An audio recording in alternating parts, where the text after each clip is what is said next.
Hello viewers, রিস্তাটেক চ্যানেলের আরও একটা নতুন ভিডিওতে আপনাদেরকে স্বাগত জানাই।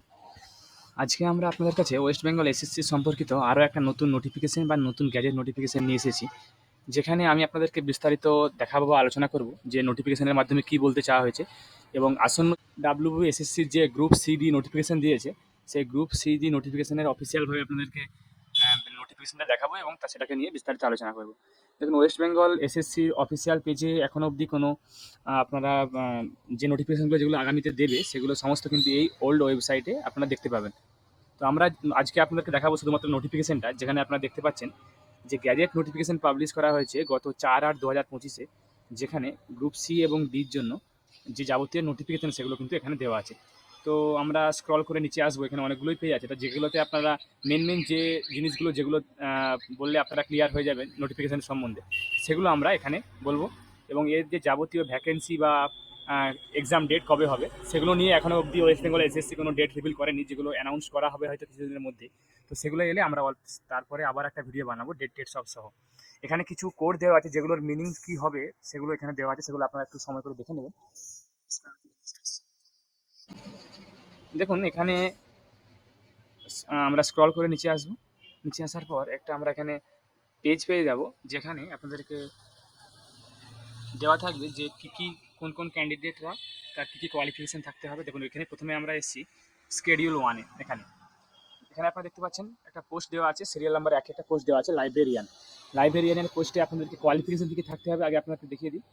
Bachelors degree in general stream in arts, science, commerce as regular, external, private candidate or through distance mode of education with degree in library science as regular by external or private candidate or through distance mode of education correspondence course on or before the last date of receiving online application.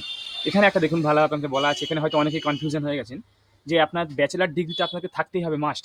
লাইব্রেরিয়ানের পোস্টে আপনি যদি form fill up করতে যান, তো সেক্ষেত্রে আপনাদেরকে arts হোক science হোক আপনাদেরকে যে একটা ব্যাচেলার ডিগ্রি থাকতেই হবে, অর্থাৎ গ্র্যাজুয়েট হতেই হবে। সেটা আপনার রেগুলার হতে পারে, এক্সটার্নাল হতে পারে, বা কোনো প্রাইভেট ক্যান্ডিডেট আপনারা হতে পারেন, যেখান থেকে আপনারা ব্যাচেলার ডিগ্রি করেছেন, সেটা আপনার ডিস্টেন্স মোড থেকেও হতে পারে। এবং তার সঙ্গে সঙ্গে দেখুন এখানে লেখা আছে correspondence course with degree in library science, অর্থাৎ আপনার ব্যাচেলার ডিগ্রির সঙ্গে আপনাকে লাইব্রেরি সায়েন্সের ডিগ্রি থাকতেই হবে। হয়তো আপনারা ভাবছেন যে শুধুমাত্র আপনাদের ব্যাচেলার ডিগ্রি থাকলেই হবে, তা কিন্তু নয়। ব্যাচেলার ডিগ্রির সঙ্গে আপনার লাইব্রেরি সায়েন্সের ডিগ্রি থাকতেই হবে, সেটা আপনার রেগুলার থেকে হোক বা প্রাইভেট থেকে বা ডিস্টেন্স মোড থেকে হোক, সেটা আপনার কিন্তু আপনার লাইব্রেরি সায়েন্সের ডিগ্রি থাকতেই হবে। এবং সেটা আপনার যে আপনার যে পাস আউট ডেটটা হবে লাইব্রেরি সায়েন্স, সেটা হচ্ছে এই অনলাইন অ্যাপ্লিকেশনের যে লাস্ট ডেট আছে তার আগে অবধি আপনারা পাস আউট করে থাকলে সেটা কিন্তু আপনারা অ্যাপ্লাই করতে পারবেন। এটা গেলো এডুকেশনাল কোয়ালিফিকেশান। এবার আমরা আসবো লাইব্রেরিয়ানের যে এজ লিমিটে কী বলা আছে না, মিনিমাম 20 বছর বয়স হতে হবে এবং ম্যাক্সিমাম 40 বছর অবধি আপনারা অ্যাপ্লাই করতে পারবেন। এজ রিল্যাক্সেশন কিছু আছে, যেখানে আপনাদের এসসি এসটিদের জন্য 5 বছর এবং আদার ব্যাকওয়ার্ড ক্লাসেস অর্থাৎ ওবিসিদের জন্য 3 বছর এবং আরও অন্যান্য ক্যান্ডিডেট যারা ফিজিক্যালি হ্যান্ডিক্যাপ আছে সেগুলোতে 8 বছরের দেখতে পাচ্ছেন এখানে 8 years for the physically handicap candidates. 8 বছরের জন্য রিল্যাক্সেশন আছে যারা ফিজিক্যালি হ্যান্ডিক্যাপ ক্যান্ডিডেটস। আশা করি আপনারা বুঝতে পারলেন এখানে লাইব্রেরিয়ানের ব্যাপারটা। এরপরে আমরা আসবো, দেখুন 2 নম্বর সিরিয়ালে আছে ক্লার্কে আপনাদেরকে বলা আছে কি মাধ্যমিক আপনাদেরকে দেওয়া থাকতে হবে অথবা ওল্ড এইচএস। আপনারা যদি আগে ওল্ড এইচএস হিসাবে এইচএস পাস করে থাকেন বা এখনের মাধ্যমিক পাস হলেও সেটা চলবে আপনাদেরকে, এবং সেটা আপনাদেরকে পাস করে থাকতে হবে। এই নোটিশ যে বছর পাবলিশ হচ্ছে সেই নোটিশ পাবলিশের 1 জানুয়ারির আগে আপনাদেরকে পাস থাকতে হবে। এবং এটার বয়স কিন্তু দেখুন মিনিমাম 18 বছর হতে হবে এবং ম্যাক্সিমাম 40 অবধি হতে হবে। এবার এখানে সেম ক্যাটাগরি অনুযায়ী এসসি এসটি ওবিসি এবং ফিজিক্যালি হ্যান্ডিক্যাপ অনুযায়ী 5 বছর 3 বছর এবং 8 বছরের এজ রিল্যাক্সেশন দেওয়া আছে। সেমভাবে এখানে গ্রুপ ডিতে দেখুন, গ্রুপ ডি এর যে নোটিফিকেশনটা সেখানে বলা আছে 8 পাস থাকতে হবে আপনাদেরকে, বয়সটা ঠিকঠাক হতে হবে 18 থেকে 40-এর মধ্যে, এবং আপনাদেরকে যে লাস্ট ডেটটা আছে last date of receiving online application তার আগে কিন্তু আপনাদেরকে 8 পাস করা থাকতে হবে, অর্থাৎ 8 পাস থাকতে হবে আপনাদেরকে গ্রুপ ডি এর জন্য। আর এতেও সেমভাবে এসসি এসটিদের জন্য 5 বছর, 3 বছর ওবিসিদের জন্য এবং ফিজিক্যালি হ্যান্ডিক্যাপদের জন্য 8 বছর এর এজ রিল্যাক্সেশন দেওয়া আছে। তো এরপরে এখানে একটা ব্যাপার আছে যেটা আপনারা দেখে নেবেন, যে এজ রিল্যাক্সেশনের জন্য একটা নোটেড বিলো করে একটা এখানে দেওয়া আছে স্পষ্টভাবে, যে কোর্টে যে কেসটা চলছে সেই কেস অনুযায়ী যদি সেখানে কিছু কেসে যদি কোনো রায় হয় তো সেক্ষেত্রে আপনাদের এখানে কিছু আরও নোটিশ পরে আসতে পারে অনারেবল সুপ্রিম কোর্টের জাজমেন্টের উপরে। এরপরে আমরা আসবো স্কেডিউল 2, যেখানে আপনাদেরকে বলা আছে যে কিভাবে পরীক্ষাগুলো হবে বা কত নম্বরের পরীক্ষা হবে এবং সেগুলো কিভাবে হবে।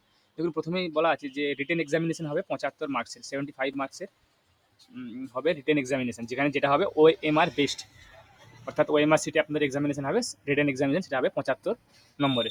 এরপরে আছে দেখুন বি নম্বরে আছে একাডেমিক কোয়ালিফিকেশন ইনক্লুডিং প্রফেশনাল কোয়ালিফিকেশনে 10 মার্কস এবং সিমিলার এক্সপিরিয়েন্সে 5 মার্কস থাকবে, 1 mark for each completed year. যদি আপনাদের কোনো এক্সপিরিয়েন্স থাকে, প্রতি বছর এক্সপিরিয়েন্সের জন্য আপনাদের কিন্তু এক এক মার্কস করে দেওয়া হবে, হাইয়েস্ট 5 মার্কস 5 বছরের জন্য, বা আপনার যদি 5 বছরের বেশি এক্সপিরিয়েন্স থাকে কিন্তু আপনাদের হাইয়েস্ট 5 মার্কসই দেওয়া হবে এখানে। এরপরে আপনার দেখুন আসছে ওরাল ইন্টারভিউ, যেখানে বলা আছে 10 মার্কস দেওয়া হবে আপনাদের মৌখিকে, আপনাদের যে ইন্টারভিউ হবে সেখানে টোটাল 10 মার্কস আছে, সেক্ষেত্রে আপনাদের 75 এবং 15 এবং 10 এই হিসাবে আপনাদের পরীক্ষা হবে, এখানে টোটাল 100 এখানে আপনাদের পরীক্ষা। এরপরে আপনারা পার্ট বি আসবো, যে ক্লার্কের যে পরীক্ষার যে টোটাল আপনাদের ভাগটা, যেটা আপনার কত নম্বরের কি পরীক্ষা হবে সেটা আলাদা করে এখানে দেওয়া আছে। তো দেখুন এখানে রিটার্ন এক্সামিনেশন কিন্তু আপনাদের হবে হচ্ছে 60 মার্কসের, অর্থাৎ 60 মার্কসের আপনাদের হবে রিটেন এক্সামিনেশন ওএমআর বেস্ট। তো এরপরে আপনাদের 15 মার্কস হবে কোয়ালিফিকেশন অনুযায়ী, সিমিলার এক্সপিরিয়েন্সের 5 মার্কস এবং অ্যাকাডেমিক্স করে 10 মার্কস। আচ্ছা, ইন্টারভিউ যে আপনাদের হবে 25 মার্কসের, সেখানে কিন্তু আপনাদের ওরাল ইন্টারভিউ 10 নম্বরের এবং কম্পিউটার প্রফিসিয়েন্সির জন্য আলাদা করে 15 মার্কস থাকবে। এই অনুযায়ী টোটাল 100 নম্বরের পরীক্ষা। এবার এখানে দেখুন পার্ট সি এ দেওয়া আছে যে আপনাদের গ্রুপ ডি স্টাফেদের জন্য, যারা গ্রুপ ডি স্টাফ হবে তাদের কীভাবে হবে, তাদের হবে 40-এর পরীক্ষা হবে ওএমআর বেস্ট, সিমিলার এক্সপিরিয়েন্সে 5 মার্কস এবং ওরাল ইন্টারভিউয়ে 5 মার্কস, টোটাল 50-এর পরীক্ষা হবে। এটা গেল টোটাল 3টা আলাদা আলাদা পরীক্ষা, আলাদা আলাদা হবে, যে মার্কসগুলো সাজানো আছে সেগুলো আপনাকে দেখিয়ে দিলাম। এরপরে আমরা দেখুন আসবো যে আপনার মার্কসগুলো কীভাবে ক্যালকুলেট করা হবে। আপনারা দেখুন প্রথমে যে লাইব্রেরিয়ানের পোস্ট আছে, সেখানে দেখুন আপনারা যদি ব্যাচেলার ডিগ্রি পেয়ে থাকেন 10 নাম্বারের মধ্যে আপনারা 6 নাম্বার পাবেন। এবার এই 6 নাম্বারের দেখুন ভাগ করা আছে, যদি আপনারা ফার্স্ট ডিভিশনে পাস করে থাকেন আপনাদের ব্যাচেলার ডিগ্রিতে, তাহলে আপনারা 6 পাবেন, যদি সেকেন্ড ডিভিশন হয় 4 এবং অন্যান্য ডিভিশন বা ক্লাসের জন্য 2। সেমভাবে আপনারা যদি পাস করে থাকেন তাহলে সেক্ষেত্রে আপনাদের 4 মার্কস দেওয়া হবে ফার্স্ট ডিভিশনের জন্য, সেকেন্ড ডিভিশনের জন্য 3 এবং অন্যান্যদের জন্য 2।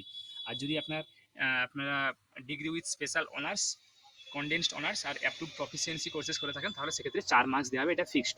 এরপরে দেখুন লাইব্রেরি সায়েন্সে, যেহেতু লাইব্রেরি সায়েন্স লাগছিল ব্যাচেলার ডিগ্রির সঙ্গে, তো সেক্ষেত্রে লাইব্রেরি সায়েন্সের জন্য আপনার 4 দেওয়া হবে যদি ফার্স্ট ডিভিশন থাকে, সেকেন্ড ডিভিশনের জন্য 3 এবং অন্যান্য ডিভিশনের জন্য 2। এটা আপনাদের ব্রেকআপ হচ্ছে, আপনাদের যে মার্কসগুলো যে দেওয়া হবে আপনাদেরকে কোয়ালিফিকেশন মার্কসগুলো, একাডেমিক কোয়ালিটি, তার ব্রেকআপ দেওয়া আছে এখানে। এরপরে দেখুন যে ক্লার্কের হবে, সে ক্লার্কের কীভাবে হবে না, ফুল মার্কস 10 একাডেমিক কোয়ালিফিকেশন, সেই একাডেমিক কোয়ালিফিকেশনের যে 10 মার্কস, তার মধ্যে যদি আপনাদের ফার্স্ট ক্লাস পাস হয়ে থাকেন বা ফার্স্ট ডিভিশনে তাহলে 10-এ 10 দেওয়া হবে, যদি সেকেন্ড ডিভিশন হয় তাহলে 8 এবং অন্যান্য ডিভিশন বা ক্লাসদের জন্য 6 মার্কস দেওয়া হবে এখানে। তারপরে এখানে আরও অনেকগুলো নোটিফিকেশন দেওয়া আছে, যেখানে আপনারা এক্সপিরিয়েন্স অনুযায়ী কীভাবে বসতে পারবেন বা টোটাল স্কেডিউল হিসাবে দেওয়া আছে। তো দেখুন এটা শুধুমাত্র গ্যাজেট নোটিফিকেশন পাবলিশ করা হয়েছে গ্রুপ সিডি এবং ক্লার্কের, লাইব্রেরিয়ান, ক্লার্ক এবং গ্রুপ ডি এর। তো এখানে কিন্তু কোনো রকম কোনো ভ্যাকেন্সি বা কবে পরীক্ষা হবে বা আপনাদের সিলেবাস কী থাকবে সেগুলো কিন্তু অফিসিয়ালিভাবে পাবলিশ করা এখনো হয়নি। সেটা আগামী দিনে যখনই পাবলিশ হবে সে সম্বন্ধিত আমরা নোটিফিকেশনটা নিয়ে আবারও আমরা আমাদের চ্যানেলে ভিডিও নিয়ে আসবো।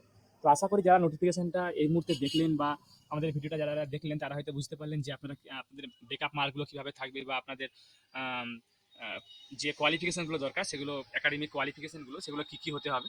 তো আশা করি আপনাদের কাছে এই ভিডিও দেখার পরে আর আপনাদের কাছে এই ব্যাপারটা নিয়ে আর কোনো কনফিউশন থাকবে না। যদি থাকে তাহলে আপনারা কমেন্ট করতে পারেন। যারা আমাদের ভিডিওটা দেখলেন তারা আমাদের ভিডিওটাকে লাইক করুন, কমেন্ট করুন, শেয়ার করুন, তার সঙ্গে সঙ্গে চ্যানেলটাকে অবশ্যই সাবস্ক্রাইব করুন এবং সঙ্গে সঙ্গে বেল বাটনটাকে প্রেস করে দিন। তাহলে যখনই আমরা নতুন কোনো ভিডিও আপলোড করব, নতুন কোনো টপিক নিয়ে, সঙ্গে সঙ্গে আপনার কাছে নোটিফিকেশনটা পৌঁছে যাবে। আমি আপনাদের কাছে আবার কোনো নতুন টপিক বা নতুন কন্টেন্ট নিয়ে, নতুন ভিডিও নিয়ে হাজির হব। ধন্যবাদ।